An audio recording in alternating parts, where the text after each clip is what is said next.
상승하는 소비자 물가지수. 한영호 칼럼.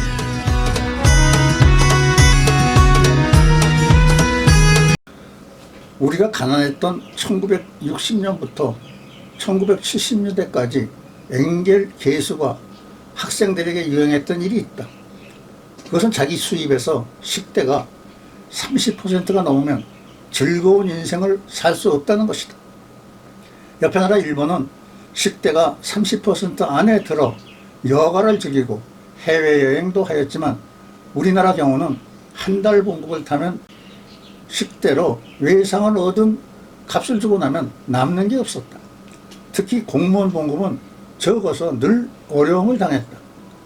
호주에 와서 먹을 것이 싸고 충분한 음식이 있어서 그런 생각을 버린 지 오래다.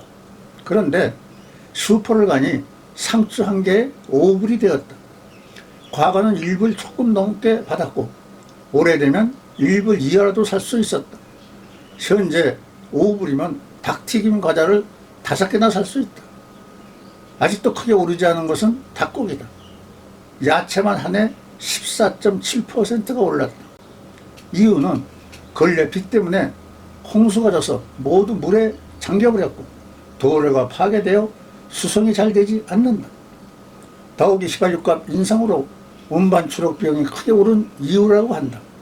간접적으로는 2년간 코로나로 인해 값싼 외국 노동자들이 모두 귀국하여 인건비가 비싸졌고 비료값도 많이 올랐다.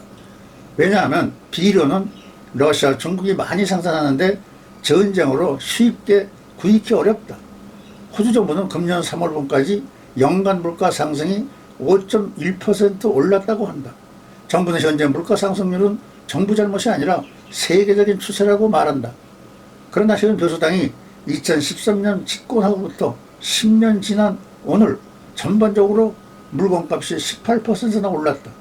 그 중에서 10년간 소고기 값이 82%로 가장 많이 올랐고 중고등학교 학비 45.9%, 의료비 49.7%, 차일드케어 49.7%가 올랐다. 주택가격은 37% 올랐고 휘발유값은 25.3%가 올랐다. 시드니 경우 차일드케어 비용이 하루 130불이다.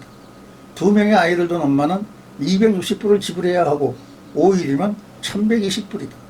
정부가 주에 몇백 불 도와줘도 큰 도움이 안 된다. 근래 경제발전은 여성이 많이 참아야 하는데 여성들은 차라리 돈을 버는 것보다 집에서 아이들을 보는 것이 훨씬 낫다고 직장을 떠난다.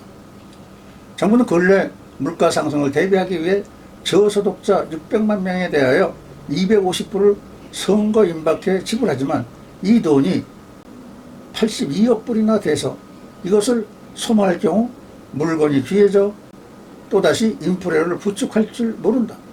10년 동안 NSW 경우 이 기간 인건비는 18% 올랐지만 크게 오른 생활 기본 항목인 주식인 소고기와 아이들을 위한 차일드케어, 의료비, 학비, 주택비, 휘발유값 때문에 큰 어려움을 당하고 있다. 물건값은 오르고 인건비가 적으면 고용주의 이익이 크게 늘어나 부익부, 빈익빈 현상이 나타나게 된다. 기업인의 이익을 중요시하는 보수당은 당연한 처사라고 보고 있다. 선거를 위해 정부는 물가 상승에 대처하라고 600만 저소득 수입자들에게 250불씩 주어 도움이 되도록 했으나 오히려 이 돈 때문에 물건을 사들여 인플레이션을 부추하게 될 것을 우려하고 있다. 물가 상승을 줄이기 위해 호주 중앙은행은 금주 화요일에 이자를 올린다고 한다. 만약 현재 금리 0.1%에서 0.4%로 올린다면 집을 사기 위해 80만 불을 빌린 사람은 현재보다 한 달에 168불 더 내야 한다. 일부에서는 선거도 임박했는데 현재 5.1% 물가 상승으로 꼭 은행 이자를 현재 올려야 하는가라고 생각하는 사람도 있다.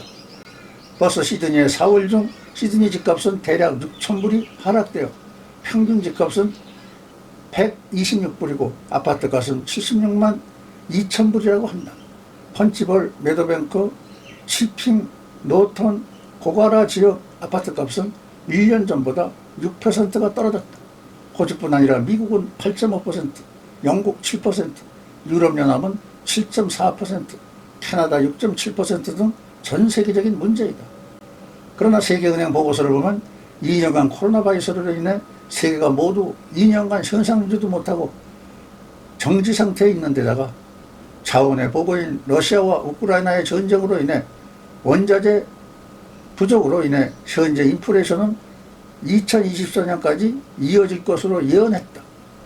정부는 적당한 선에서 임금을 올리겠다고 했지만 노동자가 재무상 지임 최명호 박사는 우선 최저임금을 노동당의 집권하면 바로 올리겠다고 말하고 임금 인상을 외면했던 보수당은 비난했다.